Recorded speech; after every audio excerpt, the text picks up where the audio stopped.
Finally నిన్న రాత్రి Israel అంటే ఏంటో ప్రపంచానికి తెలిసి 900 కేజీల బంకర్ బస్టర్ బాంబ్స్ వేసుకెళ్లి ఇరాన్ యొక్క న్యూక్లియర్ అండ్ మిసైల్ స్టోరేజ్ ఏరియాస్పై దాడి చేశారు. ఈ దాడి తర్వాత వచ్చిన పొగలు నాసా శాటిలైట్స్లో కనిపించాయి. అంటే ఆ దాడి ఎలా జరిగింది అనేది మీకు చూపిస్తా చూడండి.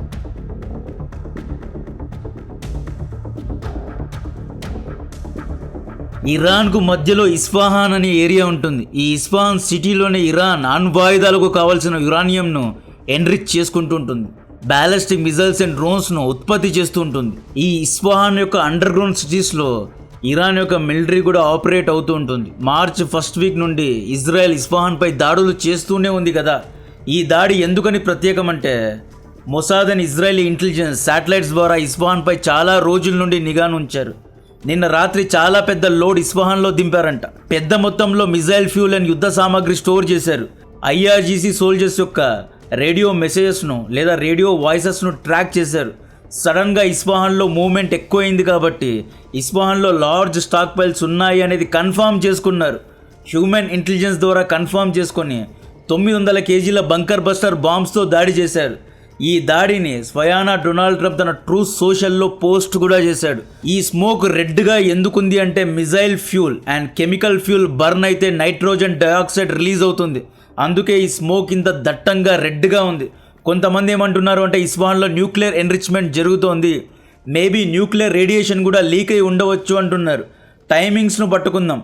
నిన్న సాయంత్రం 6:30 న్యూయార్క్ పోస్ట్ ప్రకారం గల్ఫ్ దేశాలు యుద్ధాన్ని ఆపొద్దు అన్నారంట.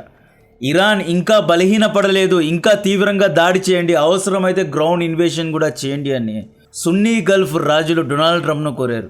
ఈ కోరిక తర్వాత ఇస్ఫహాన్పై అండ్ ఇరాన్ యొక్క ఎనర్జీ ఇన్ఫ్రాస్ట్రక్చర్పై దాడులను ఇంకా సీరియస్గా స్టార్ట్ చేశారు. నిన్న డొనాల్డ్ ట్రంప్ ట్రూత్ సోషల్లో హర్మూజ్ను ఓపెన్ చేయలేదు అంటే ఇరాన్ యొక్క ఎనర్జీ సైట్స్పై ఎలక్ట్రికల్ ఇన్ఫ్రాస్ట్రక్చర్పై దాడి చేస్తా అని చెప్పి హెచ్చరించాడు. దీని గురించి నిన్న వీడియోలో ఆల్రెడీ అప్డేట్ ఇచ్చా. ఈ హెచ్చరిక తర్వాత ఇజ్రాయెల్ పెద్ద పెద్ద అమ్యునేషన్ యాడ్స్పై దాడులు చేయడం మొదలుపెట్టింది.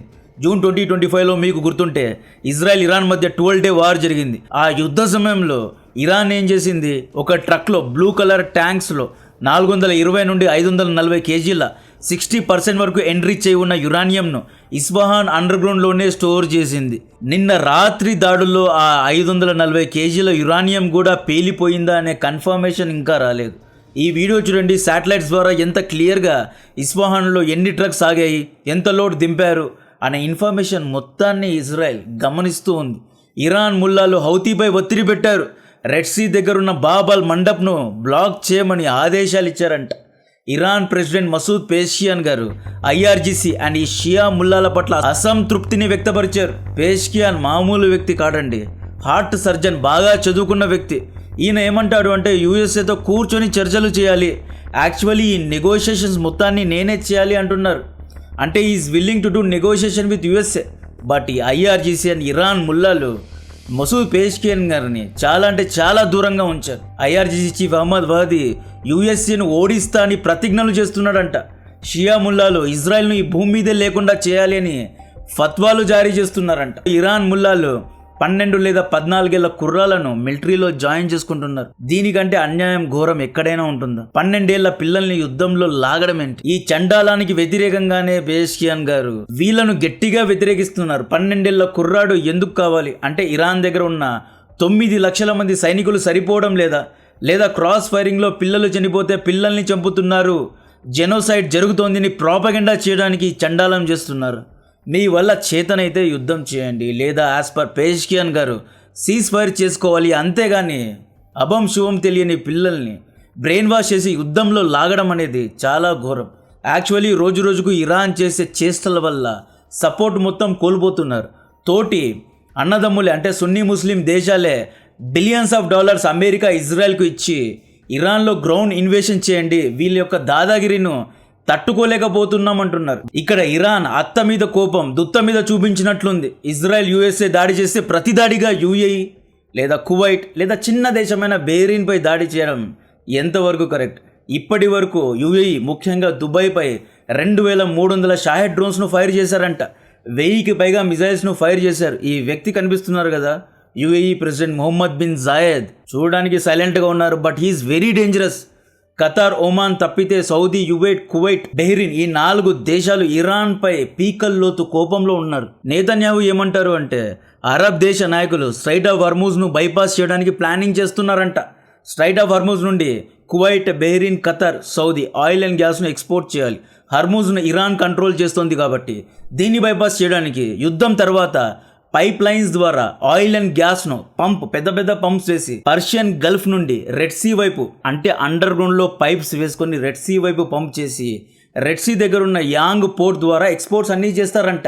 అరబ్ దేశాలు ఇజ్రాయెల్, యుఎస్ఏతో చేతులు కలిపి ఇరాన్ను ఐసోలేట్ చేస్తున్నారు. ఇక్కడ క్లియర్గా గల్ఫ్ దేశాలు ఇజ్రాయెల్, యుఎస్ఏ ముగ్గురు ఒక్కటయ్యారు అనేది అర్థమవుతుంది. మేబీ ఈ యుద్ధం తర్వాత అబ్రహాం అకార్డ్స్లో కూడా సైన్ చేయొచ్చు. పేష్కియాన్ గారు మార్చ్ 2nd వీక్ నుండి ఇదే చెప్తున్నారు.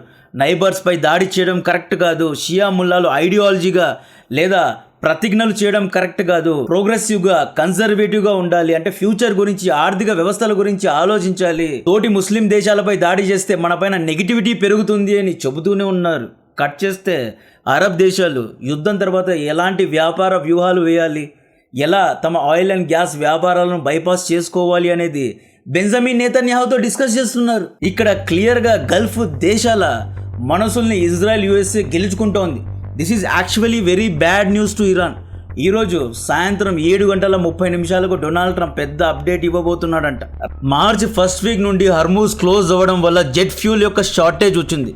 ముఖ్యంగా వెస్ట్ యూరోప్ దేశాలు, కెనడా దగ్గర జెట్ ఫ్యూల్ లేదు. జెట్ ఫ్యూల్ బ్యారెల్ ధర $200 చేరుకుంది. $120 or $130 ఉండేది $200 చేరుకుంది. ప్రజలకి పెట్రోల్, డీజిల్ ఎలాగైతే కార్స్ అండ్ బైక్స్ కోసం కావాలో ఫ్లైట్స్కు జెట్ ఫ్యూల్ కావాలి. జెట్ ఫ్యూల్ లెస్ వాల్టైల్ ఉంటుంది కాబట్టి దీన్ని ఫ్లైట్స్లో వాడతారు అనమాట. జెట్ ఫ్యూల్ యొక్క ధరలు పెరగడం కారణంగానే ఫ్లైట్ యొక్క టికెట్ ప్రైజెస్ అమాంతం పెరిగిపోయాయి. డొనాల్డ్ ట్రంప్ యూకేకి ఏమంటాడో తెలుసా? మీకు జెట్ ఫ్యూల్ కావాలి అంటే స్ట్రైట్ ఆఫ్ హర్మూజ్కి రండి, ఈ ట్యాంకర్స్ దగ్గర జెట్ ఫ్యూల్ను మీరే ఎత్తుకొని వెళ్ళండి అంటాడు. కావాలంటే మీరు వచ్చి యుద్ధం చేసి స్ట్రైట్ ఆఫ్ హర్మూజ్ను ఓపెన్ చేయండి అన్నట్లు మాట్లాడతాడు. ట్రంప్ ఏమంటాడు? Nations unable to secure fuel due to blockade should buy from US stating we have plenty. అంటే ఇప్పుడు ఈ డొనాల్డ్ ట్రంప్ గేమ్ అందరికీ అర్థమవుతోంది. కావాలని ఒక క్రైసిస్ను క్రియేట్ చేసి, సంక్షోభాన్ని క్రియేట్ చేసి యుఎస్ఏ కోసం ఎన్నో ఆపర్చునిటీస్ను తీసుకొస్తున్నాడు. కావాలని యుద్ధం చేశాడు, స్ట్రైట్ ఆఫ్ హర్మూజ్ క్లోజ్ చేశాడు, జెట్ ఫ్యూల్ క్రూడ్ ఆయిల్ యొక్క నిల్వల్ని పెంచుకున్నాడు, ఆ తర్వాత ప్రపంచానికి క్రూడ్ ఆయిల్ అండ్ జెట్ ఫ్యూల్ను అమ్ముతున్నాడు. యాక్చువల్లీ ఏ దేశాల దగ్గర ఆయిల్ అండ్ గ్యాస్ అధిక మొత్తంలో ఉంటుందో అటువంటి దేశాల యొక్క బిజినెస్ను యుఎస్ఏకు బైపాస్ చేస్తున్నాడు. 2022లో రష్యాతో యుద్ధం చేశారు. వెస్ట్ యూరోప్ దేశాలు అప్పటి వరకు ఆయిల్ అండ్ గ్యాస్ రష్యా నుండే కొనేవి. ఆ వ్యాపారాన్ని అన్నింటినీ బైపాస్ చేశారు. ఇప్పుడు వెస్ట్ యూరోప్ దేశాలు యుఎస్ఏ నుండి క్రూడ్ ఆయిల్ను, గ్యాస్ను కొంటున్నాయి. నెక్స్ట్ వెనుజులా దగ్గర ప్రతిరోజు దాదాపు 50 లక్షల బ్యారల్స్ ఆఫ్ ఆయిల్ ఉత్పత్తి అయ్యేది. వెనుజులాలో యుద్ధం చేశారు, మదురోను ఎత్తుకెళ్లారు. అండ్ వెనుజులా యొక్క ఆయిల్ను అమెరికన్ కంపెనీస్ అయిన ఎక్సాన్ మొబిల్ అండ్ షెవ్రాన్ వంటి కంపెనీస్ కంట్రోల్ చేస్తున్నాయి. ఇరాన్ దగ్గర దాదాపు రోజుకు 70 లక్షల బ్యారల్స్ ఆఫ్ ఆయిల్ అనేది ఉత్పత్తి అవుతుంది. దాదాపు వరల్డ్కు కావాల్సిన 8% గ్యాస్ కూడా ఇరాన్లో ఉత్పత్తి అవుతుంది. ఇరాన్లో యుద్ధం చేసి ఇరాన్ యొక్క ఆయిల్ అండ్ గ్యాస్ను కంట్రోల్ చేయాలని చూస్తున్నారు. రష్యా కూడా ఇదే చెప్తోంది. అమెరికా ముఖ్య ఉద్దేశం యుద్ధాన్ని ఆపడం కాదు, ఇరాన్ యొక్క ఆయిల్ అండ్ గ్యాస్ను కంట్రోల్ చేయడం అని. రష్యన్ ఫారెన్ మినిస్టర్ సర్గే లావ్రోవ్ ఈ యుద్ధాన్ని చూస్తుంటే ఇది 3వ ప్రపంచ యుద్ధంగా మారనుంది అన్నట్లు మాట్లాడాడు. ప్రస్తుతం డొనాల్డ్ ట్రంప్ పిచ్చోడయ్యాడా అనేది అర్థం కావడం లేదు. నాటో దేశాలతో కొట్లాడుతున్నాడు, యూకేతో కొట్లాడుతున్నాడు. Saudi Arabia de facto crown prince అయినా అంటే రేపో మాపో మొహమ్మద్ బిన్ సల్మాన్ సౌదీ అరేబియాకు అఫీషియల్ రాజు అవుతాడు. అటువంటి వ్యక్తి గురించి డొనాల్డ్ ట్రంప్ ఏమంటాడో తెలుసా? కావాలంటే ఎంబీఎస్ నా కూడా ముద్దు పెడతాడు అన్నట్లు మాట్లాడుతున్నాడు. అంటే మక్కా, మదీనా వంటి పవిత్ర స్థలాలను మేనేజ్ చేసే అల్సోద్ వంటి ఫ్యామిలీ రాజకుమారుడు గురించి ఈ విధంగా మాట్లాడి సున్నీ ముస్లిమ్స్ అందరినీ అవమానపరుస్తున్నాడు డొనాల్డ్ ట్రంప్. గల్ఫ్ దేశాలు నేను చెప్పినట్లుంటాయి. ఇప్పుడు గల్ఫ్ దేశాలు ఇరుక్కున్నారు. ఇరాన్ రేపు మాపు గల్ఫ్ దేశాలను నాశనం చేస్తుంది. ఇంతకుముందు ఎంబీఎస్ చాలా అడమెంట్గా ఉండేవాడు. యుఎస్ఏ యొక్క ఆర్థిక వ్యవస్థ చాలా వీక్గా ఉంది అని మాట్లాడేవాడు. నా చెయ్యిని పట్టుకొని లాగేవాడు. ఇప్పుడు అలా లాగలేడు. అవసరమైతే నాస్కు కూడా ముద్దు పెట్టాలి, నేను చెప్పినట్లు వినాలి అన్నట్లు ఏవేవో మాట్లాడుతున్నాడు. మ్యాడ్ మ్యాన్ లాగా బిహేవ్ చేస్తున్నాడు. ఈ రోజు ఒక స్టేట్మెంట్ ఇస్తాడు, ఫ్రైడే ఇంకొక స్టేట్మెంట్ ఇచ్చి స్టాక్ మార్కెట్ను మ్యానిపులేట్ చేసి తన కొడుకులు అల్లుడికి స్టాక్ మార్కెట్లో లక్షల్లో లాభాలని తీసుకొస్తున్నాడు. ముఖ్యంగా మీడియా ముందుకు వచ్చి డ్యాన్స్ చేస్తున్నాడు. అమెరికా యొక్క స్టాక్ మార్కెట్ $5 ట్రిలియన్ పడిపోయింది. అమెరికా యొక్క S&P గ్లోబల్, నాస్డాక్, డౌ ఇవన్నీ రెడ్కి వచ్చినా కూడా ఈ వ్యక్తి రోజు వచ్చి డ్యాన్స్ చేస్తాడు, పిచ్చి పిచ్చిగా బిహేవ్ చేస్తున్నాడు. నాకు సక్సెస్ఫుల్ వ్యక్తులతో డైనౌట్ చేయడం ఇష్టం లేదు, మాట్లాడడం ఇష్టం లేదు, పార్టీ చేయడం ఇష్టం లేదు, లూజర్స్తోనే మాట్లాడతా అన్నట్లు ఆసిమ్ మునీర్ అండ్ షెహబాజ్ షరీఫ్తోనే మాట్లాడుతున్నాడు. ట్రంప్ కోసం పాకిస్తాన్ ఇప్పుడు మీడియేషన్ చేస్తోంది. ఈ విధంగా ప్రపంచం మొత్తంలో ఒక కేయాస్ను క్రియేట్ చేయడంలో డొనాల్డ్ ట్రంప్ సూపర్ సక్సెస్ అయ్యాడు. కాంటెంట్ నచ్చితే వీడియోని లైక్ చేయండి, ఛానల్ను సబ్స్క్రైబ్ చేసి అందరికీ షేర్ చేయండి. జై హింద్.